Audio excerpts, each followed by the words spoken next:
Welcome to the most listened to golf in the world, the Fairways of Life show, on air, online, and around the world, with the most candid interviews, unforgettable stories, taking you beyond the ropes.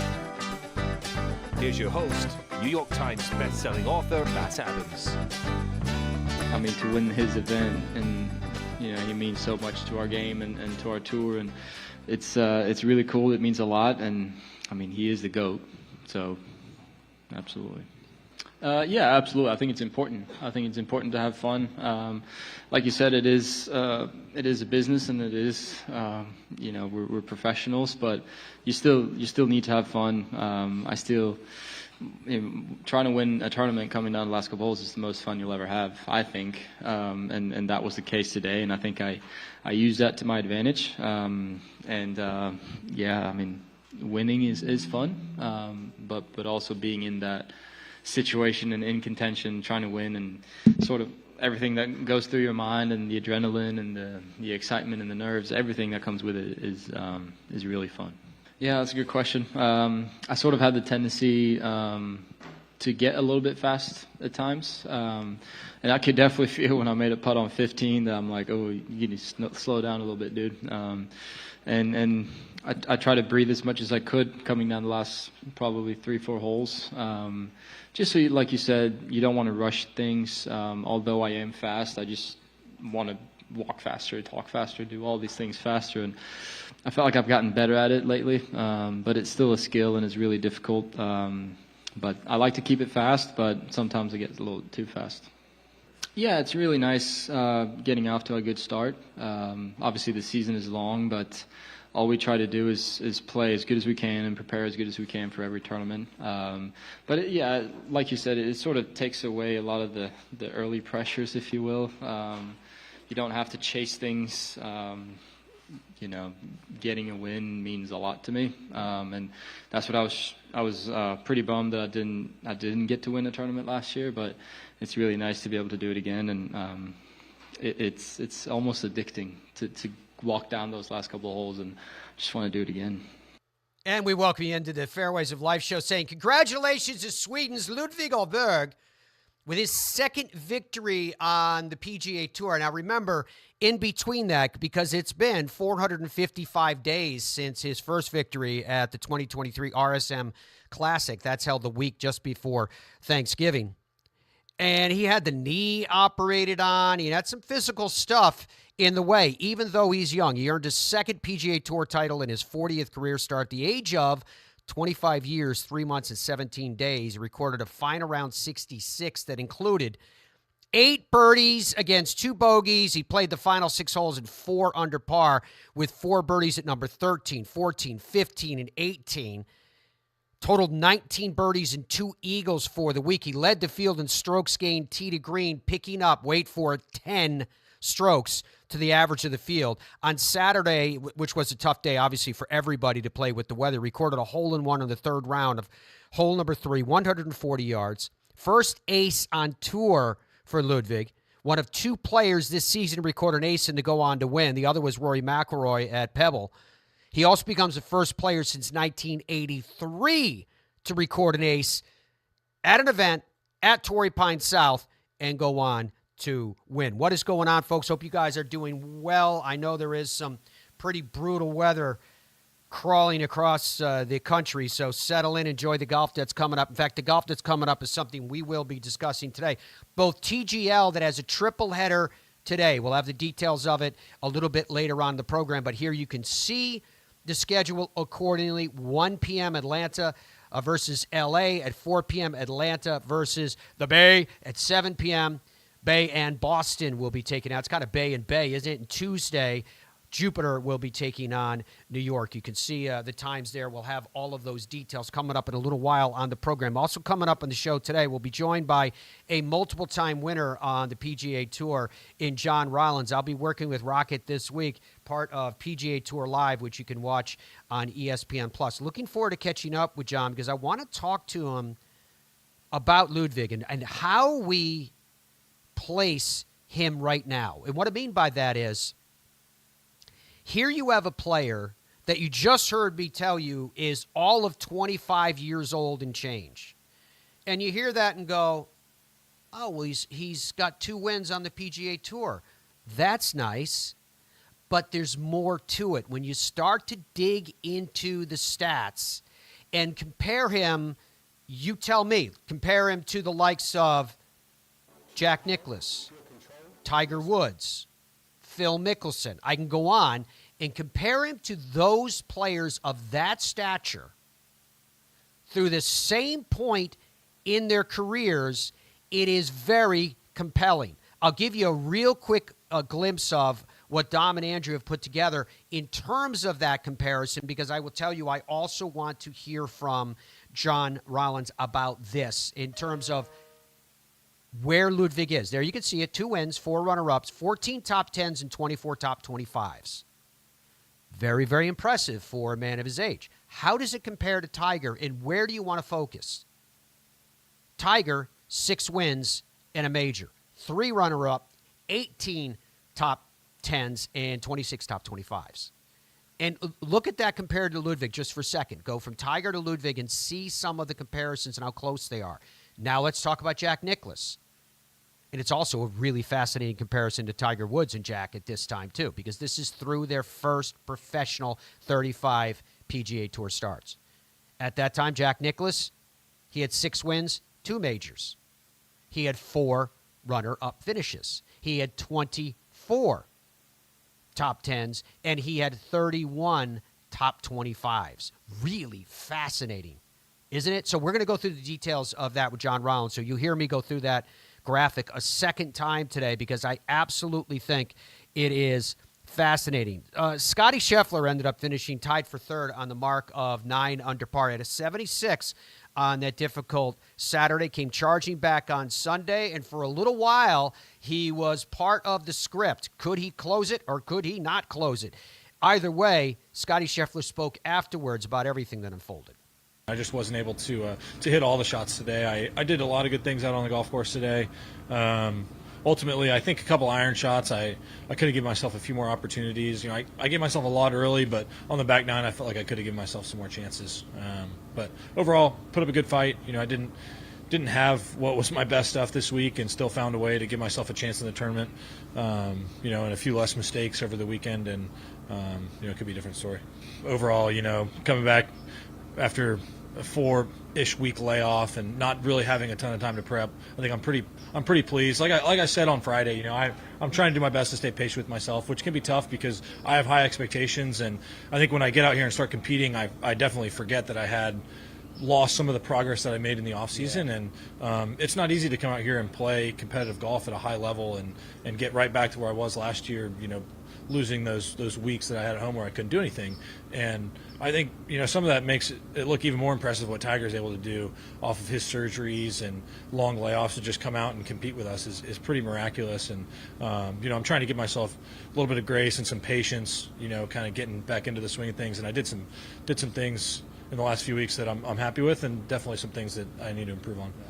I'm committed to play Bay Hill and Players, and after that, you know, we'll see. I don't ever love to really say where I'm going to play, and I don't know if I'm committed to any tournaments yet, but I'm planning on playing Bay Hill and the Players. Okay, that's good information to know. That's we could see world number 1 Scottie Scheffler in Orlando at Bay Hill, and then we can see him at the Players, of course, as we anticipated, up at Ponte Vedra at HQ, TPC Sawgrass.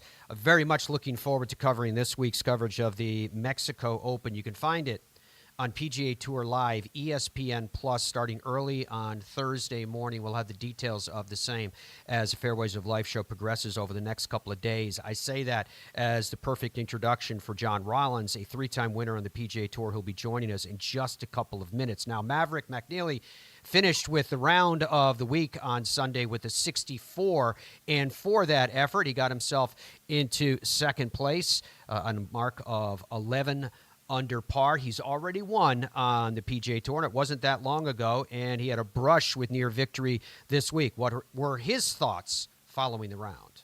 It was really fun. I mean, it's really fun when the ball's coming off exactly like you want, when you're standing over a plat and you feel like it's just going to go in.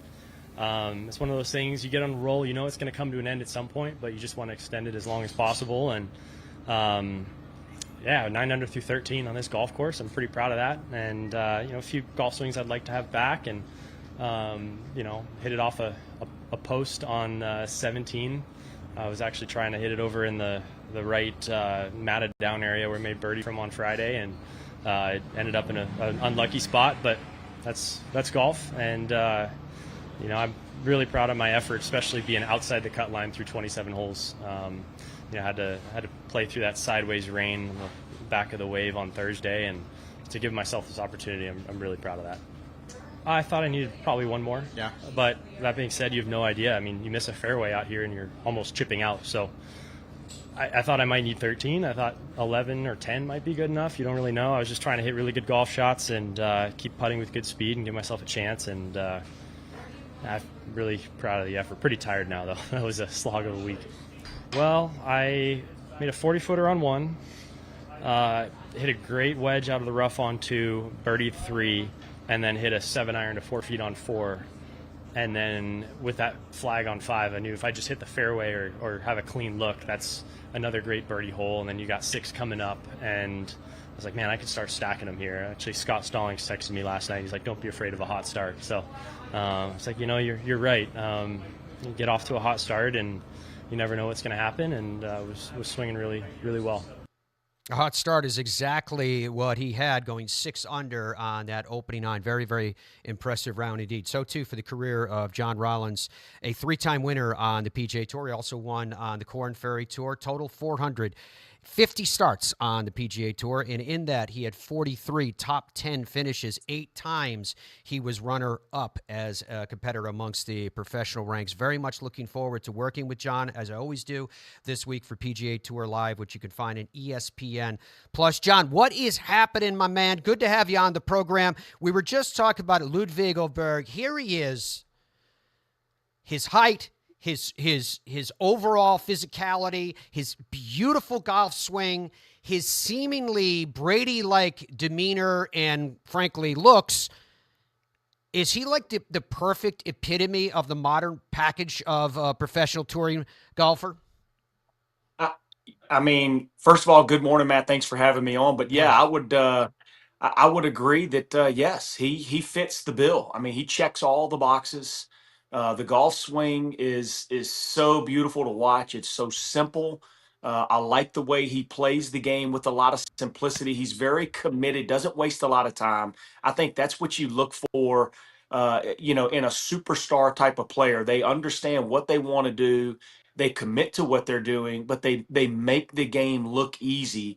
And Ludvig Aberg, again, he checks all those boxes. Really, not a weakness in his game.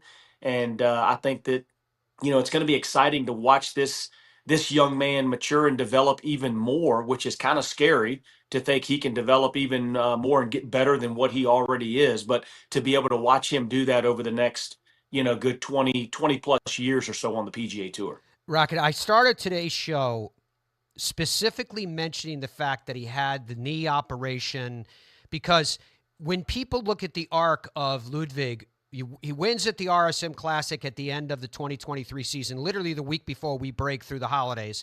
And then he goes 455 starts before he has a second victory. And some people were scratching their head going, wait a minute, I thought this guy was the big new superstar of golf. Well, he had some issues with his body. He had some issues with his knee. But it doesn't look to my eye that it impacted that gorgeous golf swing that you specifically referenced. And it goes to your comment you just made. Are the floodgates now open? Well, you would think so. I mean, a lot of times, we see these players, these great players that come out, or these, maybe we dub them the next superstars of the game. They come out and it takes them a little while to win. Then they finally break through and they win, and we're like, okay, now here we go. This is what's going to happen. He's going to start winning, with regularity.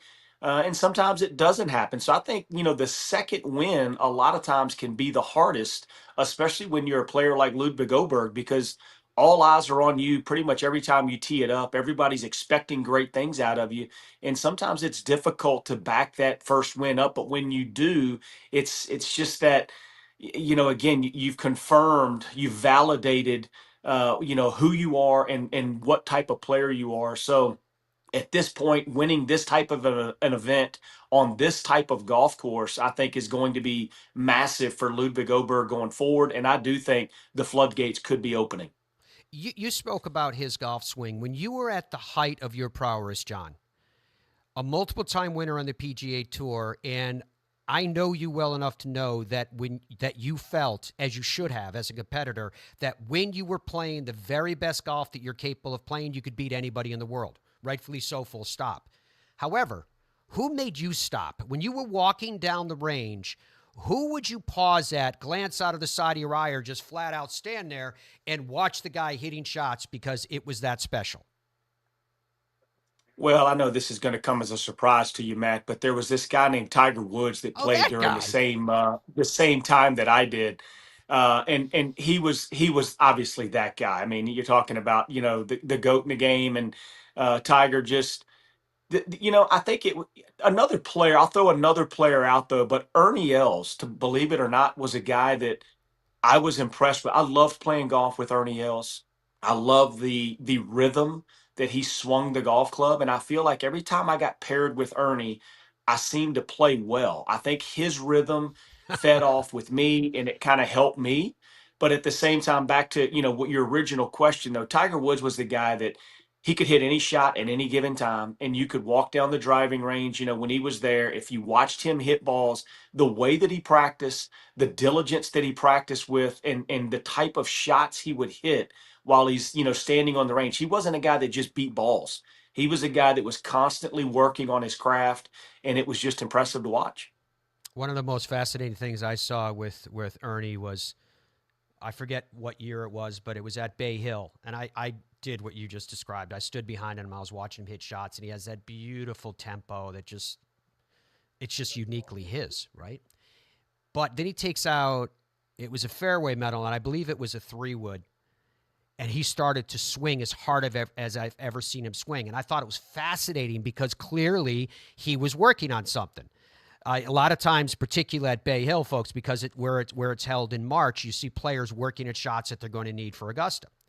And I just loved seeing him work on different things. And then when he played, he went right back to normally it's an 80%, swing for most of the guys. His might have been 75% because he's much bigger than people realize. It was just fascinating. It was kind of like watching a great sculptor or painter create their craft. Now, speaking of the same, this past week we saw Scottie Scheffler fade on Saturday, but he came charging back on Sunday. Got himself in contention for a little while. He's definitely, John, was a part of the mix. Having come back from the injury that he sustained on Christmas Day and the surgery that was necessary, etc., what do you make of Scottie Scheffler and his return in the ascent? I think Scotty's fine. I mean, I'm not pushing the panic button, by any means. I mean, he's only had 3 starts. Yes, he hasn't won in any of those 3 starts, but again, he had to have had some rust coming out, of the off season. Hadn't played competitive golf, in quite a while there after winning the FedEx Cup title last year. And then you throw the hand injury in the mix, the freak little accident there on Christmas Day. And, so that kind of sidelined him even more as he was getting ready to make his debut or his tournament debut there at the Century in Maui, but unfortunately that got pushed back. So I think Scotty's fine. I think at this point it's this past week was a tough day on the greens on Saturday, and then really all week he was struggling with the driver. He was missing a lot of shots left, which is something you don't normally see from Scottie Scheffler. Even the iron play was not quite as sharp as we're used to seeing. But I think that a lot of that is just going to come right back with a few more reps and just kind of get back in a rhythm, get things going. They looked much better yesterday. I thought his rhythm of his swing was much better, and I think he talked about it after the round yesterday with Amanda Balionis about on Saturday he just was trying to do too much. He was pressing a little bit more than he needed to, and I think that that's understandably he's trying to put himself in position. He's trying to win the golf tournament, but Scotty just got a little bit out of what his MO is, and that's just kind of going out and taking what the game gives him. He got back to that on Sunday, played a wonderful round of golf. Unfortunately, he was a little too far back to start the day, and he just he got beat by guys that just played a little bit better, in Ludvig Aberg and even Maverick McNealy. So he just couldn't catch up, but he made a great run. Short game looks to be back on point. I think once he makes a few putts and he gets his driver and then irons worked out, we're going to see Scottie Scheffler soar right back to where he was when he left off last year. Dude, you're in a very cool-looking room, by the way. It's a little media room we have here at the house, so it's kind of like my little golf haven, if you will. I mean, it's some of the things that I've got, some of the major. Actually, I have the framed first majors that I ever played in. I didn't get a bunch of prints from all, but I focused on my very first one. So some of that, some of the golf wins mixed in. It's a fun little room. We spend a lot of time in here. Indeed. 3-time winner on the PGA Tour. Hang with me, John, because when we come back, I want to go down the road, folks, of that comparison that I gave you just a little glimpse of. Andrew, can you throw that back up there again, just if we get a chance to look at it, where I'm comparing Ludvig Aberg against Jack, Tiger, Phil, Arnold Palmer, Jordan Spieth, Rory McIlroy, and the aforementioned discussed Scottie Scheffler at this point in their professional careers. 35 PGA Tour starts. Where do they stand? We're going to talk to John about that a little bit later on in the program. We're going to go deeper into Aberg's press conference so you can hear more from the most recent winner on the PGA Tour. And then I want to talk to John about where we're going to be punching the clock this week with our coverage on PGA Tour Live on ESPN Plus of the Mexico Open. All that and more coming up, including a little deeper dive into TGL, because it's a huge day today with 3 matches today, starting at 1 p.m. Eastern time. You heard me open the show today talking about the, in fairness, horrific weather that is ripping its way across the country. I heard that there's, what do they call it, a polar vortex? It sounds very ominous. A polar vortex in the plains they're expecting with wind chill temperatures of 60 below zero. So what else we got to do but kick back and watch some live golf? Well, it starts at 1 p.m. Eastern time today on ESPN. We'll get into the details of that in just a second. First, we go to Dominic. Dom, did you do a question of the day, sir? If so, what is it? I did do a question of the day. You'll never believe it. It is centered around Mr. Aberg. Shocking. And it actually speaks to a little bit of what John was saying, which is just quite simple. Is he golf's next superstar? Is it here? Has the time come? Yes or no? Right now, 73% of the people, Matt, are saying yes. Interesting. Mr. Aberg is the next guy. It seems like he has the it factor, right? A 2-time winner on the PGA Tour at 25 years old and change is very, very impressive, but is it impressive enough for someone to say, oh, no, he's going to be the next big deal? But he's got all of these other intangibles, and he plays very stoic golf, right? However, when you heard him in that little piece of his press conference, you heard depth, you heard energy, you heard insight that I think went beyond 25 years and change. That's why we're going to get to his full presser coming up later on in the program so that you guys can continue to make that judgment, a judgment of which right now is some 73% saying, yeah, he is Mr. Next. Coming up next, John Rollins hangs with us, and we deep dive into those numbers I gave you a quick glimpse of to get the take of a multiple-time winner on the PGA Tour. Stay with us. I got ball fit in 2000, went on a little run.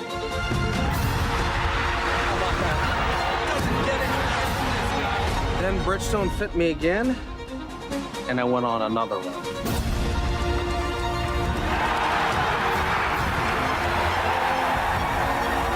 I just got fit again for the new Tour BX. The ball fitting's been helping me. Will it help you? Every January, PGA Tour Superstore pros meet every manufacturer, learn about the latest equipment, log thousands of hours of training, and together hit over 100,000 balls. All so they can get you the perfect fit. When you choose Newton shafts, you're choosing more than a product. You're choosing innovation, pride, and excellence right here in America. We pay attention to the minutest of details, and you can feel that in the performance of our shafts. I think when you're training for other sports, or why most people go to the gym is so that they can have muscles and be strong and be healthy. And a lot of the reason why they struggle to play golf is their body doesn't move properly for them to be able to hit a golf ball. And when you're training for golf, it's a little bit different because you're focused more on flexibility and mobility and being strong in motion. When you're able to kind of have a warm-up and have a workout routine and kind of gradually build up to where you're training your body to move properly, yeah, you're going to get a lot of big dividends on the golf course. Our journey began with a simple yet powerful vision to provide the world with the highest quality Virginia-type peanuts. The Hubbard Peanut Company, where quality and tradition meet to create an unforgettable experience. Visit hubspeanuts.com to explore our full range of products and place your order today. Super easy to hit. Introducing the new PXG Black Ops irons, our first game improvement iron. It's a larger face heel to toe. It launches the ball high in the air and really far. Much higher levels of forgiveness. You set that club down, creates a lot of confidence. It's supported by this X-Core polymer material. And that's where you get improved ball speed. If you're looking for a distance, forgiveness, and feel, Black Ops iron is going to be for you. PXG, nobody makes golf clubs the way we do, period. Stride by Zero Friction, the first of its kind personal caddy. Walk in comfort and style with Stride's remote and follow me technology. The Stride handles almost any terrain, and its 54-hole range will last all day. The lightweight design and removable front wheels makes it simple to handle. Plus, it easily fits golf carts. Pick up your Stride today at a local PGA Tour Superstore near you or at zerofriction.com/Stride. Stride, your personal caddy.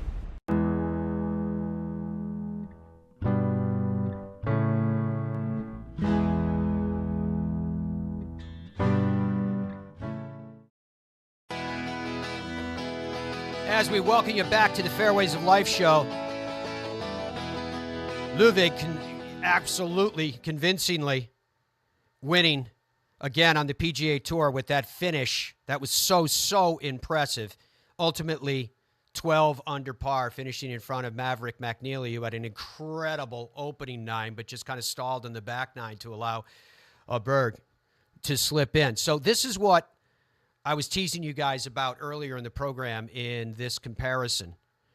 And John Rollins, a 3-time winner on the PGA Tour, is going to be joining us in just a second. So let me go through this so you can see the comparison of, is it reasonable to make the argument that Ludvig Aberg is the next the player to keep an eye on? So through the first 35 PGA Tour starts as a professional, first 35 PGA Tour starts for Ludvig Aberg. Bear in mind here, it doesn't show he was also on the 23 Ryder Cup team, and he was a huge star there. He now has 2 wins. He has 4 runner-up finishes, 14 top 10s, and 24 top 25s. Let's compare it to, we have to talk about Tiger, we have to talk about Jack. Tiger, same comparison. At that time, he had 6 wins, including a major championship at the Masters, and he played on the 97 Ryder Cup team. Tiger had 3 runner-up finishes. He had 18 top 10s, and he had 26 top 25s. How about to Jack Nicklaus? Jack Nicklaus, and I love this because it also provides us a comparison through the first 35 of Tiger and Jack, and you'll see some amazing similarities. Same exact number of wins, 6 for Jack Nicklaus. However, Jack had won 2 majors in his first 6 starts, or 6 wins. The 62 U.S. Open, that was the famed win over Arnold Palmer, Ben Hogan, and more. Of course, the 63 Masters, 4 runner-up finishes. It was a playoff in that 62 U.S. Open when he took down Arnold Palmer in his backyard. 4 runner-up finishes for Jack Nicklaus, 24 top 10s, 31 top 25s. Incredible, right? And arguably, because of the 2 major wins in the first 6 starts of the first 3 that have gone through, Jack Nicklaus had the predominant start. You can have a debate later on, and I'd love to do it at some point, about the greatest of all time. The first caveat always being, how do you compare eras? Phil's first 35 starts as a professional, he had 2 wins, same as Ludvig. He had 1 runner-up finish, 6 top 10s, and 11 top 25s. How about Arnold Palmer? Heard me mention him. Same comparison, 1 win, no runner-up finishes, 8 top 10s, 16 top 25s. Jordan Spieth. His run was in 2013. He did have a victory. He had 5 runner-up finishes, including the Masters that year. He also played in the 2013 President's Cup. 13 top 10s, 23 top 25s. Rory. He had 2 wins, including the 2011 U.S. Open by a record margin. He also played in the 2010 Ryder Cup that was at Celtic Manor. 0 runner-up finishes, 11 top 10s, and 19 top 25s. How about Scottie Scheffler? Now, Scottie Scheffler, arguably by comparison, same time frame, he was a slower starter before he jumped in a phone booth someplace and came out as the Scottie Scheffler we know today. 0 wins, 0 runner-ups, 2 top 10s, and 9 top 25s. So Ludvig has a 35% top 10 rate right now. That's his percentage. 17% winning or second place. Let that settle in just for a second. 35% of the time he's in the top 10. 17% he either wins or finishes second. Same numbers respectively below for the other players. Basically only Tiger and Jack are better, and he's on pace with Jordan at his peak. Jack Nicklaus, 69% and 29% respectively. Tiger Woods, 51% and 26% respectively. Then I'm going to give you Jordan just because I mentioned it, 37% and 17%. That is, and when I give the two numbers, again, either a top 10 or a first or second place finish. Very, very impressive indeed. So John Rollins, a 3-time winner on the PGA Tour, is jumping in here to comment on the same. John, with everything that we just ran through there, Ludvig Aberg, and the comparison of the other players at the exact same point in their careers, what's your reaction? Well, I mean, it's impressive. I mean, to see that. I mean, it's something that I think you don't really think about all the, like, the other guys, the other greats in the game. You don't really think about all of those numbers and all of that sort of success compared to some of the greats in the game, like Tiger and Jack and Arnold and Spieth and, all those Phil Mickelson, all these guys that you just kind of ran through. And it's impressive to think. I mean, look, I knew, and I feel that Ludvig is probably, by my estimation, the guy that's going to threaten Scottie Scheffler for number 1 in the world sooner than anybody else on the PGA Tour.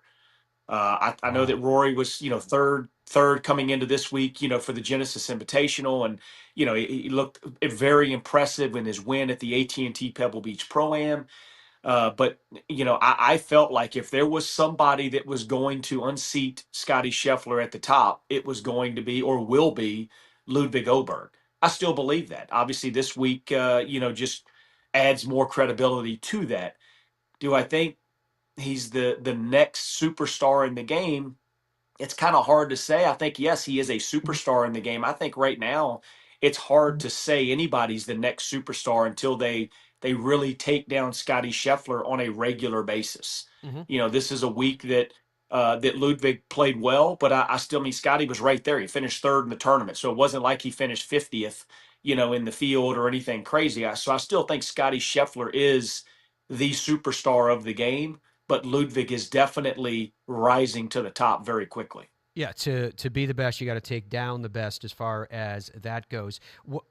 What I'd like to do right now, John, is I want to put you side by side, you staring back at me into the camera while we look at Ludvig's swing. So what I'd like for you to do for us, if you could, in your expert role as analysts, John and I will be working this week hosting for PGA Tour Live, and give us a breakdown of what you're seeing in this golf swing and how and why it is so effective and quite possibly could be the future in this context.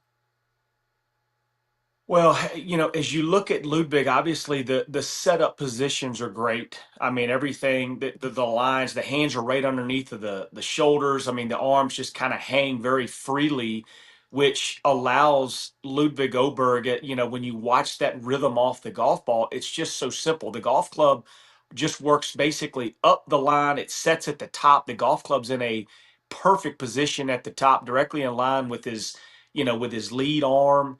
And it comes right down the same line that it goes up. So it just kind of traces up, traces down. There's really not a lot of extra movement or extra laying it off or doing any kind of rerouting of the golf club, which I think is the reason why he plays so consistently. You kind of backs up those numbers you were just talking about with the top 10 percentages and the winning, or first or second place percentages, because there's nothing that's moving extra that he has to time up. The club just goes to the top, swings back down, and the club head swings with so much freedom through impact. And that's what you're looking for. You want to be able to just swing the golf club, let the club release, and not try to worry about all the other stuff. And Ludvig just has great balance.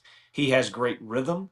And again, I think because the golf swing is so simple, that it's why he can play at such a high, a high clip all the time, because there's just nothing else going on. It's just up, down, and the ball's gone. What can the people at home learn from what you just described there? What can they learn from the swing of Ludvig Aberg? I think the biggest thing is, look, we all want to hit the ball further. I mean, everybody's trying to gain speed. Everybody wants to, it's fun to hit the ball far. I get it. I'm the same way. Even at, my age of almost 50 years old, I find myself on the driving range swinging for the fences like I'm out there trying to hit home runs in a baseball game. And, by the end of the day, my back is killing me. And I'm like, what have I done to myself? So we all want to hit the ball further. And I get it. But at the same time, I would encourage people to just try to hit the ball solid. Hitting the ball solid is going to help you play the game better. And then maybe learn, once you're hitting the ball out of the center of the club face, then maybe you can start adding some speed to it. But I would say go out, hit a lot of, like, almost like we just talked about with Ernie Els, kind of a 75% mentality. Just swing the golf club where you're not trying to kill the ball, you're trying to hit the ball solid. Once you start hitting it solid more and more, back to back, and more consistently, then maybe add a little speed and see how it goes. If it doesn't go well, don't keep doing it. Back up until you continue to get the rhythm, you continue to get the contact, and then gradually just keep, working your way up to hitting the ball, harder. But I can assure you that a slower, softer swing that's hitting the center of the club face is going to go further than a ball that you swing at with all of your might and you hit it way out on the toe or way in on the heel, or you hit it thin, or, whatever the case may be. A poor contact is not going to go further than a ball that's struck solidly in the middle of the face. Now, the graphic that we haven't been able to finish yet, John, is the graphic, call it the it factor graphic, where we put down the stats of the all-time best-looking players on the PGA Tour, the likes of Adam Scott, maybe Ricky Fowler, John Rollins. You know where I'm going. Does Ludvig Aberg have that it factor? Does he have the ability to rise above the fold because of who he is as a person on top of who he is as a player? I think so. Yes, I think that's a great point you bring up, and I think it's spot on. I mean, I think he has the look of the golfer of the era of this decade and this, the time frame that we're in. He has all of that look to him. He's a very well-spoken, kind of soft-spoken guy, but he's got the elegant golf swing. He just seems to kind of say all the right things, do all the right things. He looks like he's just got everything kind of on point and together. So I would say yes. I think he kind of fits the mold for that. What you would think the modern day golfer should be or looks like. That's Ludvig Aberg. Yeah, I mean he looks to me like Tom Brady. I know half the audience was going to get angry because I raised Tom Brady up as the standard. But he's 6'3". That picture you saw him with Tiger Woods, he's bigger than Tiger. We're not used to seeing that because Tiger was always billed as 6'2"-ish. 6'1", 6'2"-ish, around there. It depends on which direction the wind's blowing. But Ludvig's a big kid. All right, before I lose your company here, John, I do want to talk to you about this week. I mentioned you guys that we'll be working together, part of PGA Tour Live, and I love working with John when he's out in the golf course because of his insights. The Mexico Open has a very, very proud history. Became an official event of the PGA Tour for the first time in 22. Remember, Tony Finau finished tied for second to John Rahm that year before turning the tables on Rahm in 23 when he beat him by 3 strokes. Jake Knapp won last year. That was his first career victory on tour. The Mexico Open was first played in 1944. At times, it's been part of the Korn Ferry Tour, the European Challenge Tour, PGA Tour Latino America.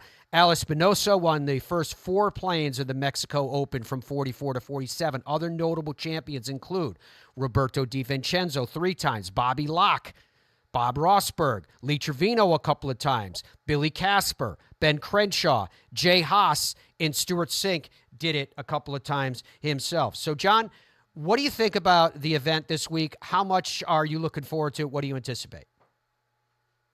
I'm always very excited to get to Mexico and go down and be a part of this event. This will be, I think, my 3rd straight. Yeah, I think I've worked this event on site every year since they've had it here at Vedanta World, and it's going to be another great event. I mean, I look forward to it. The golf course is phenomenal. I mean, the condition is incredible. The paspalum fairways, the greens, basically the whole property.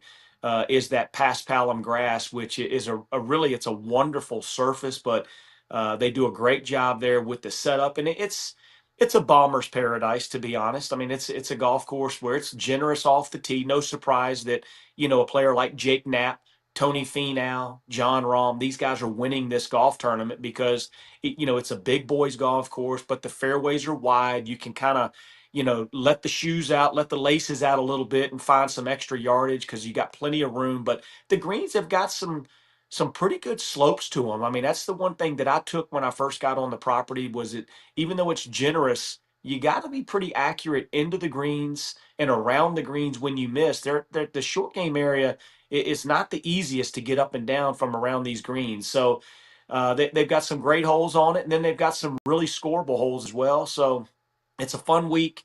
I'm excited to get down there. I look forward to working with you as well. But it should be another exciting week, and I would imagine we're going to have a guy that's probably near the top in the driving distance by the end of the week. That's a guy that's continuing to win the golf tournament. And it's kind of heart and soul of golf too, right? Because it gives us another week, another opportunity, as we've seen at this event through the past, to see some players on the ascent.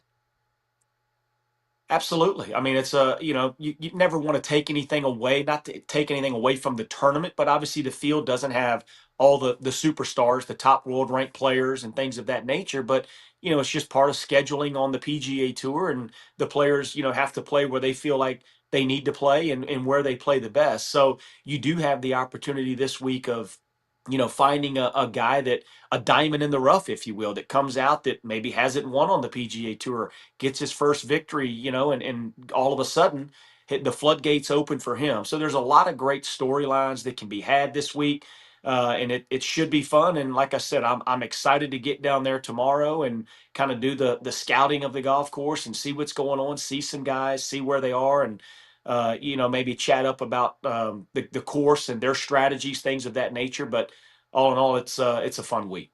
That's why he is a winner in the broadcast booth as well. That is John Rollins, a 3-time winner on the PGA Tour. You can catch the network coverage of the Mexico Open starting Thursday on Golf Channel. Our coverage on PGA Tour Live will be starting first thing on Thursday morning. Stay with us. More of the Fairways of Life show coming up right after this. In Ireland, golf is more than just a game. Come and experience our world-famous links courses and our world-famous Parkland courses, all set alongside world-famous scenery. And visit our world-famous historic sites. And while you're here, enjoy our world-famous hospitality. Fill your heart with Ireland at ireland.com/golf. Ben Hogan Golf Equipment is back. Established in 1953, we serve golfers who demand excellence of their equipment. Designed by the game's best engineers, forged in the world's best foundries, and built to order in the USA. Don't settle for off-the-rack disappointment. Elevate your game with custom clubs at direct-to-consumer pricing. Exclusively at benhogangolf.com. That's benhogangolf.com. The best feeling iron I've ever hit. Introducing the new Gen 7 irons the greatest leap forward in irons technology and performance in PXG history. Our new quantum core material explodes off the face. Are you kidding me? The Gen 7 irons deliver groundbreaking new levels of forgiveness, speed, distance, and feel. That's what I'm talking about right there.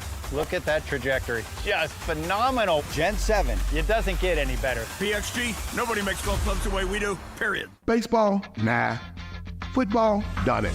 I think I'm going to go after PGA Tour. Playing on the PGA Tour is not easy. But you know what is easy? Hitting the 524 series from Tour Edge. Hitting linebackers and home runs used to be easy. Out here, you're going to need all the easy you can get. Introducing the 524 series from Tour Edge. The easiest clubs you'll ever hit. Even the best players in the world can use a little easy. I like the sound of that. Look out, PGA Tour. Pound for pound, nothing comes close. What would your ultimate golf experience be like? Just you and a friend? Or would you round up some buddies for a foursome? Just one day? Or an entire week?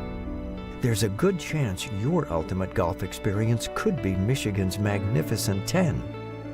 10 incredible courses set among 3 remarkable resorts. See for yourself. Book your ultimate golf experience today. Our journey began with a simple yet powerful vision to provide the world with the highest quality Virginia-type peanuts. The Hubbard Peanut Company, where quality and tradition meet to create an unforgettable experience. Visit hubspeanuts.com to explore our full range of products and place your order today. Every January, PGA Tour Superstore pros meet every manufacturer, learn about the latest equipment, log thousands of hours of training, and together hit over 100,000 balls. All so they can get you the perfect fit. When you choose Newton shafts, you're choosing more than a product. You're choosing innovation, pride, and excellence right here in America. We pay attention to the minutest of details, and you can feel that in the performance of our shafts.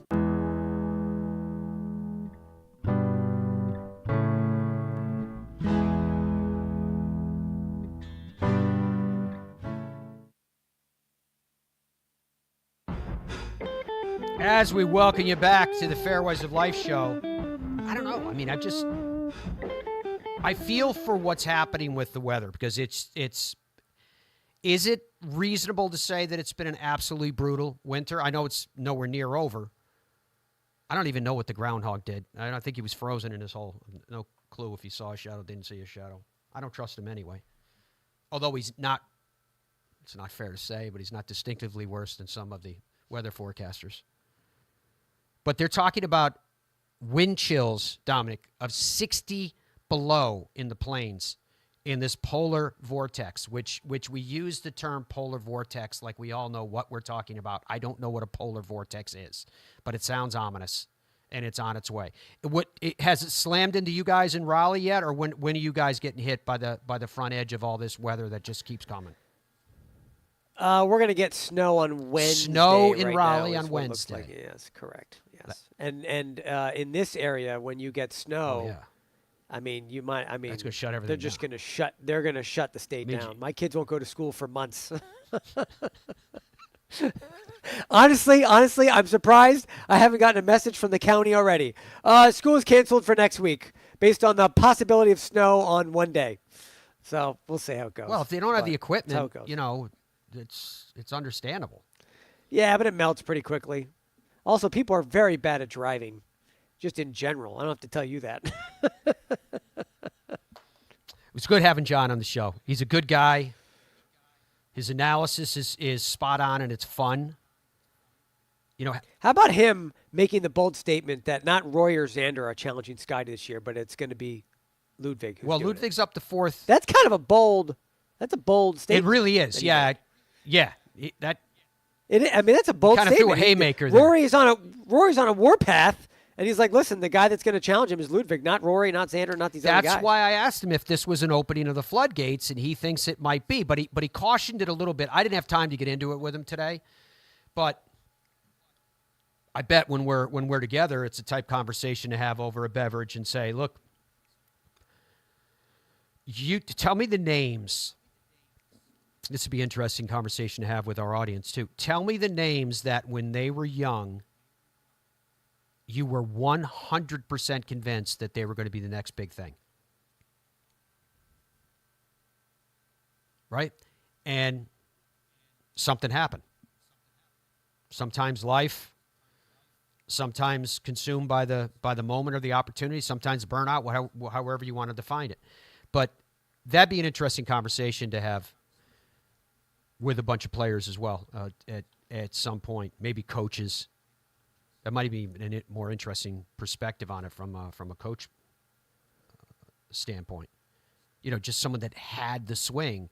But see, that's why I've always thought that your ability to handle pressure is not simply something that you can learn. I do believe that you can learn. I do believe you can get better at it as athletes. We've talked to Dr. Bob Rotella about the same multiple times. But I still think on some level it's a natural gift. You know, the way that you're wired to be able to handle it in the heat of competition. Speaking of competition, in the heat of competition, speaking of the fact that here we are on a Monday with the weather that we're getting from coast to coast, that we're going to be able to watch golf starting today live at 1 p.m. Eastern Time on ESPN. TGL is up. You can see the matches that will be taking place at 1 p.m., at 4 p.m., and at 7 p.m. ESPN, ESPN, ESPN2. And then, of course, we have more TGL on Tuesday, and how fun that can be. Okay, let's take a look and go through the respective lineups. 1 p.m. today, Billy Horschel, Patrick Cantlay, Justin Thomas. Sahith Theegala, Tommy Fleetwood, and Justin Rose, respectively. At 4 p.m., Cantlay, Glover, and Thomas against Wyndham Clark, Min-Woo Lee, and the aforementioned Ludvig Aberg. And then at 7 p.m., Shane Lowry. Ludvig, once again, and Wyndham Clark will be up against the Boston team, Hideki, Rory, and Keegan. All of that lies in store. And this, eagerly awaited, Tiger Woods, Kevin Kisner, Tom Kim, against Fitzpatrick, Fowler, Cam Young in TGL action. That is all coming up, folks, today. Absolutely packed day of golf. And how great is it? You know, honestly, Dom, I was asking about the weather and kind of getting a kick out of what you said because I know you have snow on the way. I'm sure the kids are looking forward to the prospect of maybe Yes, not hilarious. having to go to Absolutely school. hilarious. Yes, indeed. That doesn't impact my life at all. Honestly, it's a Monday, and we've got, from lunchtime onward, we've got golf going right up until bedtime tonight. Oh, I love having golf on all the time. It's great. I just love it. And I love the fact that today, it's starting kind of in the middle of the day, right? So it's just right away and just all the way through dinner. It's fantastic. I wanted to give one quick update.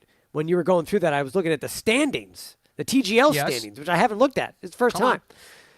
The LA Golf Club, the Bay Golf Club, and the Atlanta Drive Golf Club are all currently undefeated. So that's pretty interesting, especially considering they're all going to be playing today. So it'll be interesting to see how that sort of settles. And right now, the LA Golf Club is just murdering people. According to the standings, they have like a whole win-loss record, like how many holes the team has won versus lost. They've won 15 holes and only lost 3. Just to give you a sense, the Jupiter team has only won 4 holes and has lost 12. That's Tiger's team. And the New York Golf Club has won 2 holes and lost 12. So the LA Golf Club right now is throwing the hammer. How's that for a pun? Throwing the hammer in there, as he said. As I mentioned to you, our PGA Tour Live on ESPN Plus coverage will be starting on Thursday morning. So you can catch us pretty much while you're still having a cup of coffee and breakfast. And we'll have an early start time on Thursday, Friday, Saturday, and Sunday. And we have, because of the multiple streams, coverage that goes all the way through the broadcast day. So you can catch that coverage of the Mexico Open. I've promised this to you, so I wanted to make sure we got to it before we wrapped up today's show. And that is Ludvig Aberg. This is his long-form press conference so that you guys have the opportunity to hear inside the mind of this young player that we dedicated so much of today's show to. Do you think that Ludvig is the next it? It was a really cool finish to a great week.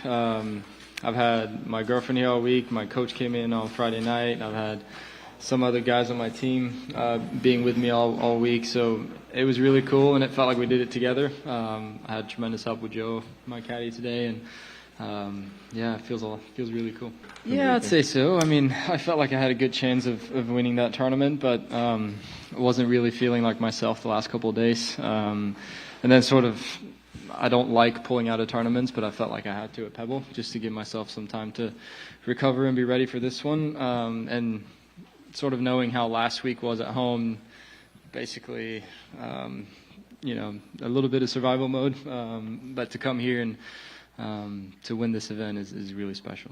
I definitely saw what he was doing. I looked at all the leaderboards that I could, and yeah, it was obviously I think he got to 12 pretty early, and I was sort of stuck at 7, 8, something like that, and had a big putt on 12 for par, probably a 6-7 footer left to right that I made, and I think if I hadn't made that one, I don't think I would have won today. So, and then sort of knowing that 13 is a reachable par 5, and sort of struggled with a tee shot on 14 yesterday, and it was nice to hit a nice draw in the fairway, and then top it off with a couple birdies as well coming in. So really cool, but all I tried to do once I saw that he posted 11 was just to get to 12, really. Yeah, I think it's just sort of the comeback from the last couple of weeks. I sort of felt like I wasn't really myself, wasn't feeling great, wasn't swinging great. Sort of struggled a little bit at home last week with how I was playing, and it was nice to come here sort of starting to feel like myself again, and physically getting there. And it means a lot. Obviously, this is the best field in golf, and to be able to do what I did today is definitely going to help me going forward in the future. What will you have tonight? What will your celebratory meal be? Oh, good question. I feel like this is my last day on the West Coast for quite some time, so I think In-N-Out would be appropriate. I'm not going to be back on the West Coast for a while, so I think I'll take advantage of that opportunity. Oh, absolutely. It felt like a lifetime. Well, yeah, I think so. I mean, it is hard winning on the PGA Tour. They're the best players in the world, and anytime you have the opportunity to win, it's a cool feeling to try to win a golf tournament coming down to the last couple holes. And today I executed the shots. I made a couple of putts, and that was the difference. But it just sort of it's very reassuring to know that I can sort of go from where I was a couple of weeks ago to winning a tournament in sort of a quick turnaround.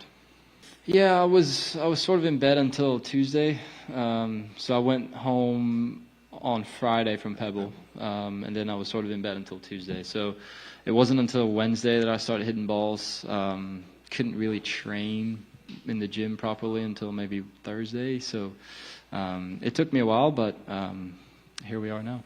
I felt like I got off to a hot start, birdieing 2 and 3, and then kind of made some poor mistakes. Like I said, it felt like I made 3 bogeys in a row, 4, 5, 6. But again, I felt like Torrey Pines is a hard golf course, and there are bogeys sort of everywhere. But I still felt like I could execute the shots and be aggressive from the fairways. And I felt like when I made the putt on 15 that I was really in the hunt. And then I sort of just wanted to birdie one of the last. Yeah, a little bit, absolutely. I mean, I spoke with Tiger a couple of weeks ago at the TGL in West Palm Beach, and that was the first time that we really spoke and had a conversation. And I mean, to win his event, and you know, he means so much to our game and to our tour, and it's really cool. It means a lot, and I mean, he is the GOAT, so absolutely. Yeah, absolutely. I think it's important. I think it's important to have fun.